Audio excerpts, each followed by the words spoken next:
Welcome to Save on Plants. This info video is going to concentrate on Japanese maples, both threadleaf and broadleaf variety.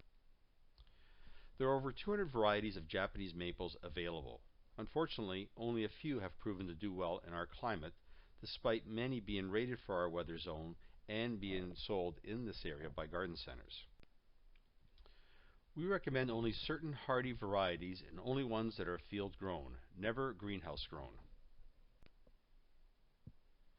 Here's an example of a balled and burlapped bloodgood Japanese maple. This is the broadleaf variety, very common and very popular and also very hardy in our zone.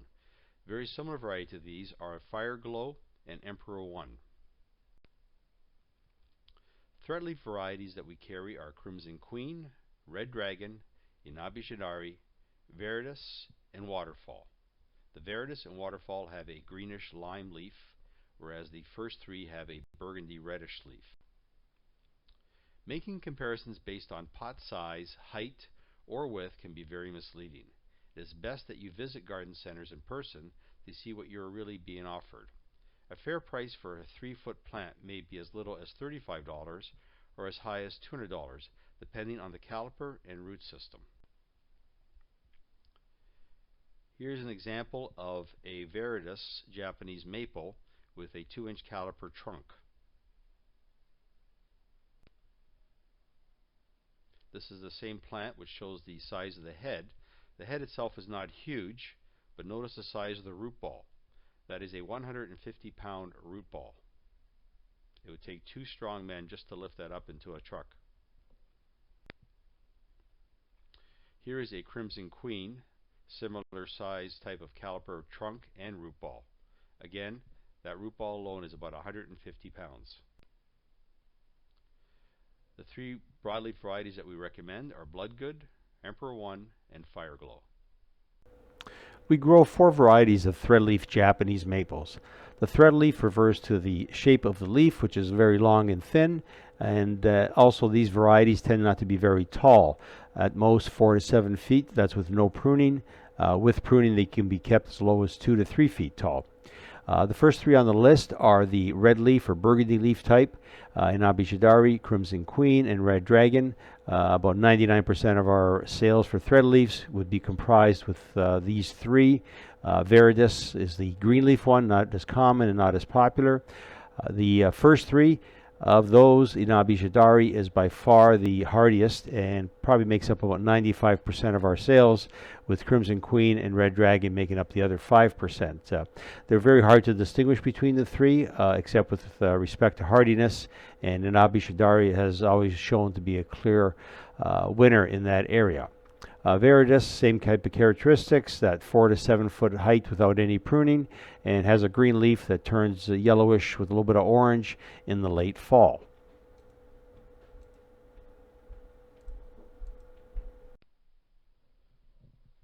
All of our retail pricing includes our 5-year prorated warranty for retail sales. Wholesalers and landscapers have a different arrangement for warranty. This will give you also a free or a credit towards a planting package, depending on the value of the plants you're purchasing. The planting package may include bone meal, Calfloss, both of those are root stimulants, cedar mulch, an inspection pipe for hedges only, site inspection with deliveries, and a free water schedule customized specifically to your drainage and type of plants that you are purchasing. And finally, a commercial grade time release fertilizer to be used during your 2nd year of application.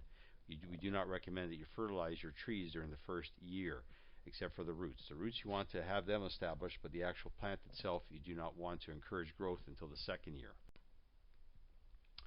The next step is to understand the different methods used to cultivate the Japanese maple. Balled and burlapped with non-treated material is definitely the best way and the only way that we sell our Japanese maples. Balled and burlapped means that they were field grown in the real world, outside, not protected by a greenhouse. This gives you a tougher, more hardened plant. It also takes twice as long to achieve the same size, so it's a more expensive method actually than growing inside a greenhouse. In addition, I mentioned here non-treated burlap.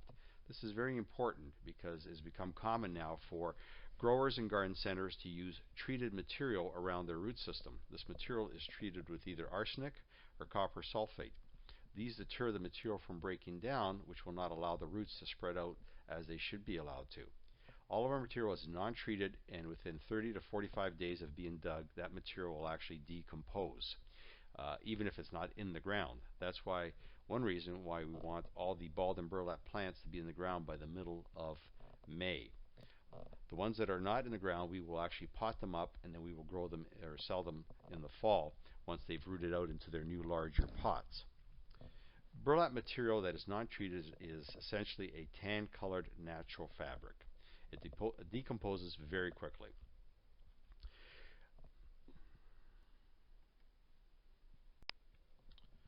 With Japanese maples, the industry norm is to grow them in pots inside a greenhouse. Again, this is not the method we use, and we don't recommend it. The reason we don't encourage it is because inside the greenhouses they have a very protected environment, which creates a very weak plant. They haven't been exposed to the real world. In addition to that, they will grow them in a light soil medium, which is very easy to pick up and convenient. It's another reason why they do this is because when they're field grown, they do tend to be heavier, but you can't compare the quality. A field grown root ball is much, much stronger than one that's grown in very light soil. Obviously, because those roots did not have to work to spread out. When you do transplant that into the real world, where the soil is heavier, the plants have a very hard time and a high failure rate. Versus ours, which are grown in a very heavy soil, when you transplant them into your property, they transition very easily and very well, and we have virtually a 0% failure rate with our Japanese maple for that reason. The other benefit of growing them in a greenhouse in terms of appearance is that the leaves have never been dried out by the wind, etc., or burnt by the sun. Very, very pampered, and they will actually look very good. These plants do look lush and attractive. However, don't be fooled by that. It's because they haven't been in the real world. You're better to have one field grown that's already been acclimatized to the weather that is going to be exposed to the rest of its life. And you will see that in the long run, or even the short run, there's a big difference on how well they do. The field grown will do much better than a pot grown plant. Now, another method that we don't recommend is dug bare root and plastic potted. Again, this is because of cost. They will grow them out in the field, the right thing to do, but to save transportation costs, which is a big chunk of any type of plant because the root balls are so heavy when done properly, what they'll do is dig a small root ball, knock the dirt off the root ball, which damages the root fibers in the process and also exposes them to being dried out in transportation. And then they'll be potted up when they arrive at their destination, again further drying out those root balls as they sit around waiting to be potted up. We do not use this method, and we do not recommend it. What we do believe in doing is having them field grown, balled and burlapped right in the field, and you receive the root ball in the exact same condition that we remove it from the ground. Whenever you do look for Japanese maples and you're talking to people in garden centers, always ask how the root was cultivated. When thinking of planting the Japanese maple, it's very important to know how well your soil drains. Best test is to actually dig a hole in preparation for your Japanese maple and fill it with water. Make note how long it takes to drain completely, and share this information with us when you come in.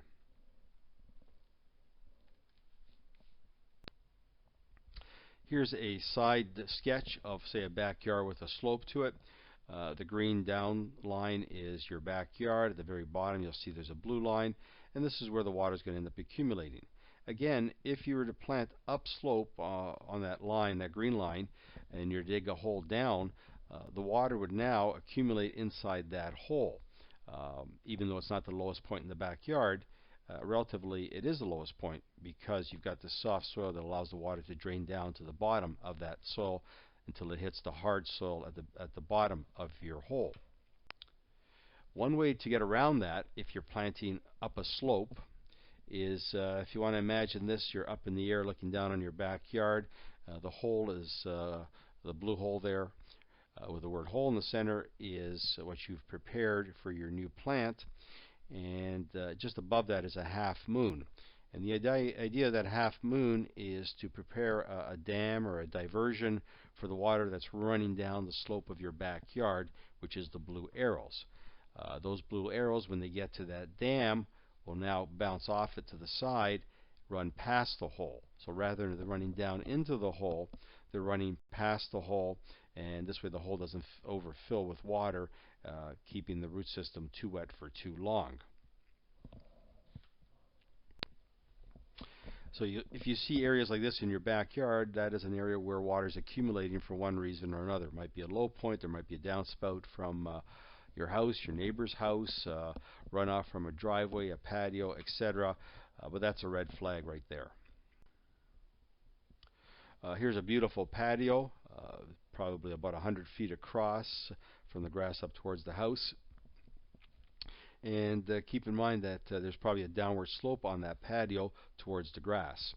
And what's going to happen when it rains, if you get a ½ an inch of rain, which is that's a pretty good rain, all that water that's falling down the patio is going to accumulate as it runs down the slope and then just drop off the edge.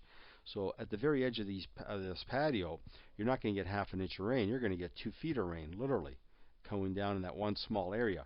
So that area is going to get very wet, and if there isn't good drainage, if it's not real sandy soil, and most people don't have real sandy soil, that water is going to sit there for quite a while. And if you've got really heavy clay, it could end up being wet permanently. So again, test holes are very important to keep an eye on what's going on with drainage, but this is a red flag easily seen on a basic site inspection. And keep this in mind when you're looking around your backyard, patios, driveways, etc. They are all going to have runoff, and they multiply the amount of water that is present along the edge there where you may be placing plants.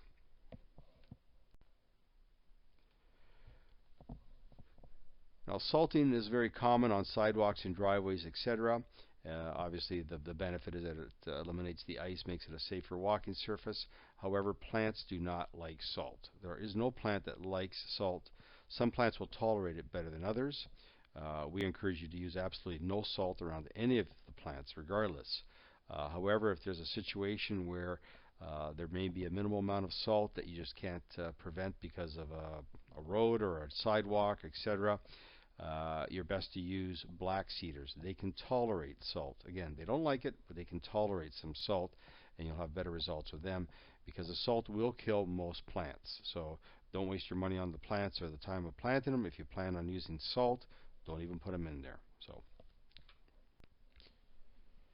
when deciding where to plant the Japanese maple, make sure that you will be allowing it to receive at least 4 hours of full direct sunlight. The reason for this is that the leaf pigmentation, which is the coloring, requires the sun in order to achieve the color that you would expect. For example, a blood-good purple-leafed Japanese maple planted in full shade will not have purple leaves. The leaves will actually end up being green, and in the long run the plant will suffer because it's not getting the sun that it requires. They are not plants to be grown in shade. A minimum of 4 hours is the requirement. You can plant them in sun all day, that is fine, but a half-half situation is ideal.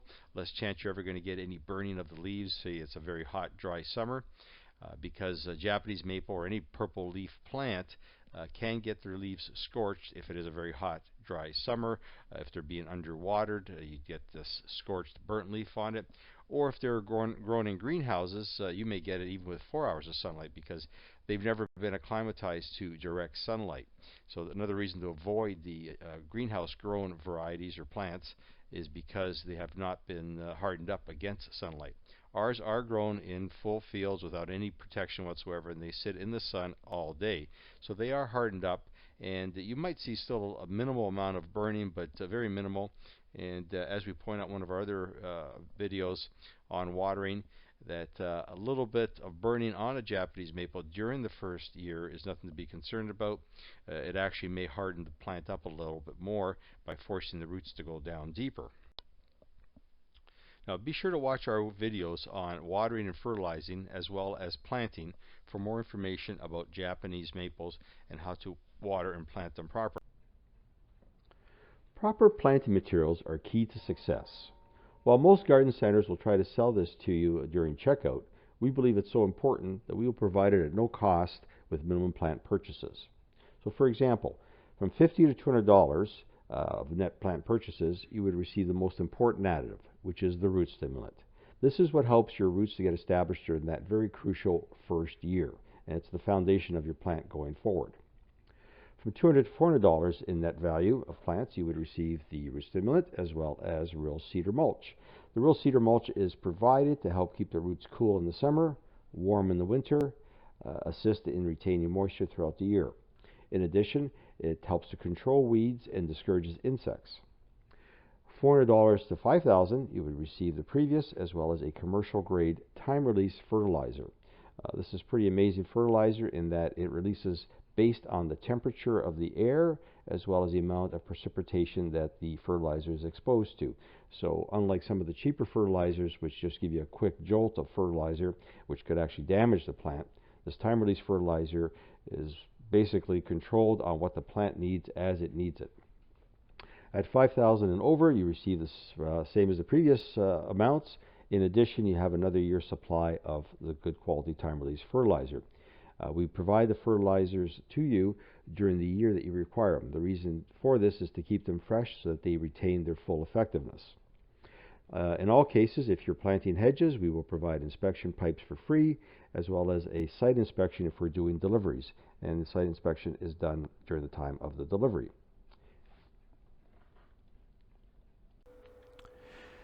We do offer our retail customers the option of purchasing wholesale, assuming that they meet the minimum requirement of plants. Now, to get any type of wholesale arrangement, you have to buy at least 20 of the same variety and same size plant. And for most homeowners, we won't even suggest that you go that way, won't even bring it up probably, because that 15% that you're saving is not worth losing our 5-year warranty or not getting our bone meal and getting mulch and fertilizer at no cost. You'd have to buy those separately, so it's probably not worth your effort to even consider it. This is generally mostly attractive for people that are flipping houses. They're looking very short term in terms of the plants, and they want to get the lowest price regardless. So they will often opt for that, even 15% off. They'll take it regardless of what it means in terms of the warranty, etc. But for most homeowners, we would not recommend you take that. Once you start getting over 30 plants or more, now it's something you may want to start considering because it becomes more attractive with the larger volumes, all the way up to 40% off when you're purchasing 100 or more. I do want to point out that once you get over the 35% or 35% to 40%, you have to put the order in before March 1st, as we pre-dig all of our plants in March for our April sales, and we need to have the larger numbers like that cemented and confirmed before March 1st. Now, wholesale pricing does not include the 5-year warranty, the root stimulant, the mulch, or the fertilizer. In addition to that, the wholesale deliveries are only done directly off the back of the truck and directly onto the ground. Retail deliveries, we can place them anywhere you want on the property, up to 150 feet away from the unload location of the truck. For more details, you can either email us or look at the website for more information.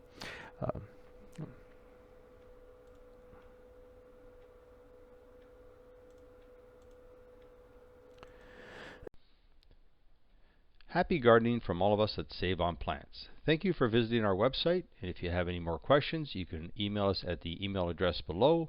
As well, be sure to watch our other info videos, especially the ones on planting and watering, to ensure your success. Thank you and enjoy the season.